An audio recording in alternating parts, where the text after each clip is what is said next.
Olá, sejam muito bem-vindos ao programa Espiritismo e Vida. Se você ainda não se inscreveu aqui no canal, se inscreva, deixe o seu like, compartilhe o vídeo. Quando você compartilha o vídeo, você ajuda a fazer com que a mensagem espírita alcance um número maior de corações, levando esclarecimento, levando entendimento e, por isso mesmo, consolando, né? As dores do mundo estão aí acerbas, né? Então, é preciso consolar, não é verdade? Clica aí no sininho das notificações para você ficar por dentro das novidades que acontecem aqui no canal e nos acompanhe também nas nossas redes sociais, no Instagram, né, no Facebook também. E hoje, gente, nós vamos fazer uma reflexão, né, de um texto de Emmanuel que está no livro Perante Jesus, cujo título é Lembremos-nos, né? Psicografia do nosso querido Chico Xavier. E por falar em Chico, 2 de abril, aniversário do nosso querido benfeitor, né? Chico Xavier, a quem nós devemos tanto, a quem nós temos imensa gratidão, né? Por esse espírito tão abnegado, humilde, amoroso, né? Que trabalhou tanto em prol de despertar nos corações das pessoas a necessidade do melhoramento, não é mesmo? Levando muito consolo, né? Chico sempre pautou a sua vida aí pelos ensinamentos de Jesus, né? E pela doutrina espírita, né? Kardec. Então, Chico, a nossa gratidão a você, né? Onde você estiver aí nas paragens mais elevadas, não é mesmo? E sempre antes da gente começar a nossa reflexão, a gente pede a inspiração do nosso Mestre Jesus para que nós possamos fazer uma boa reflexão, né? Para que faça sentido ao nosso coração e à nossa vida também. Bom, vamos lá. Todos nós somos criaturas diferentes, não é verdade? E cada um de nós já passou por diversas experiências, né? Nós superamos várias dificuldades na nossa vida, né? Nós temos a nossa cota de erro e de acerto, não é? Fomos criados todos iguais por Deus, nosso Pai, né? Nosso Pai boníssimo. Ele nos oferece oportunidades iguais de trabalho, onde nós aceitamos ou não a parte que nos cabe realizar no concerto da vida. E assim nós vamos passando, né, por experiências diversas para nos aperfeiçoar. Bom, há aqueles que caminham com mais rapidez, não é? Porque buscam seguir o bom caminho, aceitam ser bons obreiros na obra do nosso Pai. E há aqueles que se entregam à revolta e à rebeldia, atrasando a sua marcha, e por isso mesmo necessitando de maior tempo para avançar. Mas, inevitavelmente, todos avançam porque a lei é de progresso. Mais cedo ou mais tarde, cada um de nós segue o seu caminho no bem, né? Com Jesus, nós avançamos mais rapidamente se nos dispomos a segui-lo e a tê-lo como exemplo maior na nossa vida. Quando nós aceitamos a luz do seu evangelho, na nossa consciência, no nosso coração, nós somos de imediato, como diz Emmanuel, promovidos à condição de cooperadores do divino pomicultor no campo imenso da vida. É, exatamente. Porque cada um de nós, gente, possui aí a sua porção de terra, né, que nos cabe cultivar, né? Emmanuel vai falar para nós que é a família, né, onde nós nascemos, em que nós temos de nos ajustar, né, nessa convivência, é no trabalho, né, que nos aguarda aí a nossa dedicação, né, a nossa boa vontade, é na profissão da nossa fé religiosa, né, onde a bênção de Deus do mais alto sempre nos orienta e nos alegra a vida, né, felicitando a nossa caminhada. Bom, Emmanuel vai nos dizer que nesses círculos de ação em que a nossa existência atua nas existências alheias, podemos simbolizar as almas que nos partilham a luta como árvores vivas, de cuja produção somos, de alguma sorte, responsáveis no que tange à prestação de serviço que nos compete ofertar-lhes constantemente. Eu gosto de Emmanuel sempre faz essa comparação com o que nos cerca, né, com as coisas da natureza. Então, olha só, nós evoluímos e nos aprimoramos na relação de uns com os outros, né? Nós vivemos mergulhados nesse oceano de pensamento e cada um de nós, mesmo sem perceber, influencia e é influenciado pelas correntes de pensamento que nós atraímos pela sintonia e afinidade, ou seja, os pensamentos que se assemelham aos nossos. Emmanuel vai nos dizer que princípios idênticos regem as nossas relações uns com os outros, encarnados e desencarnados. Ou seja, aquilo que a gente fala, né, as nossas conversações alimentam conversações. Os pensamentos ampliam pensamentos, né? Nós temos por companhia quem se afina conosco, né? Sempre vamos falar ou agir por aquele grupo de espíritos a que nós nos ligamos. A nossa inspiração está intimamente ligada ao conjunto daquelas criaturas que sentem como nós, que pensam como nós, não é? Então, se a gente considerar essas coisas, não basta, Emmanuel faz uma comparação interessante, olha, ele diz assim, não basta estejamos dispostos a manejar o machado na destruição caprichosa do vegetal que se tornou passível de nossa reprovação.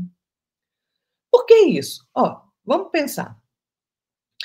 Quantas vezes alguém dentro aí da sua casa, né, faz alguma coisa errada que você acha ruim, você já quer logo sair pulando o pescoço do outro, não é? Pois é. Emmanuel diz que quando a gente sente, quando nós sentimos, nós mentalizamos. E quando nós mentalizamos, nós falamos ou agimos. E assim nós vamos nos sintonizando com as emoções e ideias de todas as pessoas encarnadas ou desencarnadas que estão aí na nossa faixa de simpatia. Então, cada um de nós atrai ou repele aqueles recursos mentais que se agregam aos nossos, né? E isso vai nos fortificar tanto para o bem quanto para o mal, né? Depende de onde nós estamos nos sintonizando, segundo a direção que nós escolhemos, porque o desejo é a alavanca do nosso sentimento, né? Ele gera aquela energia que nós consumimos segundo a nossa vontade. Então, por que Emmanuel falou aí que, né, porque a gente não tem que estar disposto aí somente à destruição, né? Por quê? Porque quando a gente se detém nos defeitos, nas faltas dos outros, né, o espelho da nossa mente reflete esses defeitos e essas faltas de imediato, rapidamente, e absorvem essas imagens deprimentes, né, que constituem esses defeitos e essas faltas, né? E a nossa imaginação, então, passa a digerir esta imagem que nós fizemos como se fosse um alimento, né? E mais tarde, isso vai se incorporar aos tecidos sutis da nossa alma. Com o passar do tempo, a nossa alma passa a exprimir, né, pelo seu veículo de assimilação aí, isso que de manifestação e isso que ela assimilou, né? Seja pelo corpo carnal entre os homens, seja pelo corpo espiritual, né, que nós nos servimos aí depois da morte. Então é por essa razão que quando a gente se torna sensores persistentes, né, do procedimento do outro, né, do que o outro faz, a gente acaba praticando as mesmas ações que nós estamos condenando no outro, né? Por quê? Se a gente fica interessado em descer aquelas minúcias do mal, vocês já viram? quando a gente vê uma notícia ruim, e aí a gente vai lá e quer esmiuçar aquele negócio, nossa, por que aconteceu? Mas o que fulano fez? O que foi isso? O que foi aquilo? A gente absorve inconscientemente essas emanações, né? E um dia nós somos surpreendidos aí, porque nós seremos dominados por essas forças que representam esses procedimentos enganosos, né? Gente, toda brecha de sombra na nossa personalidade retrata uma sombra maior. Então é preciso, como diz Emmanuel, examinar-se a maneira do Senhor. Desculpa. É preciso examinar se a maneira do Senhor já fizemos o bem possível para analisar as questões com segurança, não é? Então, antes da gente censurar, gente, né, aquilo que nos rodeia, a plantação do outro que nos rodeia, vamos reparar se aquela terra, né, o nosso campo de cultivo ali, que nós temos responsabilidade sobre ele, se está tudo certinho com ele, né? Se a gente está se esforçando realmente para plantar boas sementes e para cuidar ali da nossa sementeira. Então, como Emmanuel deu o exemplo da árvore, vamos fazer o seguinte: antes de você ir lá e golpear aquela árvore que não deu fruto, né? Vê se aquela árvore não precisa de adubo. Vê se aquela árvore não precisa de uma poda.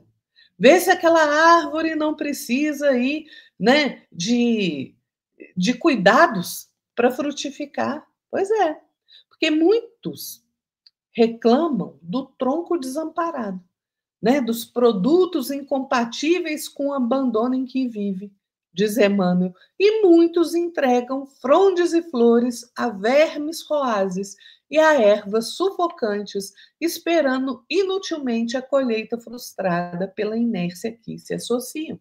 Gente, a associação mora em todas as coisas, preside todos os acontecimentos da nossa vida, comanda a existência de cada criatura, de todos os seres, né? Então a gente tem que ter cuidado com isso, porque muitas vezes, né, a gente movimenta aí a lâmina da crítica, né, de forma pesada, né, naquele ambiente em que a bondade divina nos situou dentro de casa, no trabalho, né? A gente faz isso, né, sem antes considerar qual é a qualidade da minha cooperação naquele local. O que eu estou fazendo, né, naquele local para que ele seja bom? Eu estou só criticando, né? Então a gente não pode amaldiçoar a árvore, né, que morreu ali por conta de adubo, de cuidado, de defesa, né? Então aquela criatura que está recorrentemente caindo em erro, né, e que às vezes, né, nos testa ali a tolerância, a paciência, a resignação. Pois é, mas será que nós não contribuímos para que ela caia em erro o tempo todo? Será que eu não cheguei para ela e ofereci o meu ombro amigo? Ofereci orientação? Ah, pois é, né? Porque a gente fica achando que a nossa plantação está livre da erva daninha, mas não está não, porque a erva daninha é negligência, né? Então, Emmanuel vai nos dizer assim: atende enquanto é hoje ao círculo de trabalho que te coube no imenso pomar da vida e guarda a certeza de que do teu suor e do teu carinho na lavoura do eterno bem nascerá em teu favor o celeiro de alegria e vitória com que te enriquecerás no abençoado amanhã. Cuidemos da nossa sementeira. Cuidemos do nosso campo de trabalho onde Deus nos colocou. É aí que nós temos que dar o nosso melhor. É aí que nós temos que auxiliar aquele que ainda está preso aos enganos. Às vezes, uma palavra, um aviso, uma admoestação, né? Chamar a atenção, às vezes um puxar de orelha ali na pessoa, né? Olha aí o que você está fazendo. Mas sempre com carinho, né? Sempre, você pode ser firme, mas você não precisa ser agressivo. Você pode ser firme e não precisa ser mal educado. né? Então, vamos cuidar da nossa própria lavoura, né? Antes da gente criticar a lavoura do outro, né? Cada um de nós tem o seu próprio campo de trabalho. Embora nossos campos de trabalho se entrelacem uns com os outros, é preciso saber cultivar o próprio campo para aí sim poder auxiliar no campo do outro, não é? Então, gente, vamos ter isso, vamos nos lembrar deste conselho de Emmanuel, não é? Porque a vida realmente ela é dinâmica e nós crescemos e evoluímos na interação de uns com os outros. Quando eu me disponho a ser uma pessoa mais equilibrada, com mais bom senso, mais boa vontade, né, com mais disposição para perdoar, para ter caridade, fraternidade, para ter misericórdia com o outro, a vida fica melhor. Façamos a nossa parte, porque Deus sempre faz a parte dele e não há engano. Nós estamos onde devemos estar. É isso aí, pessoal. Fiquem todos na paz de nosso Senhor Jesus Cristo e até a próxima. Tchau.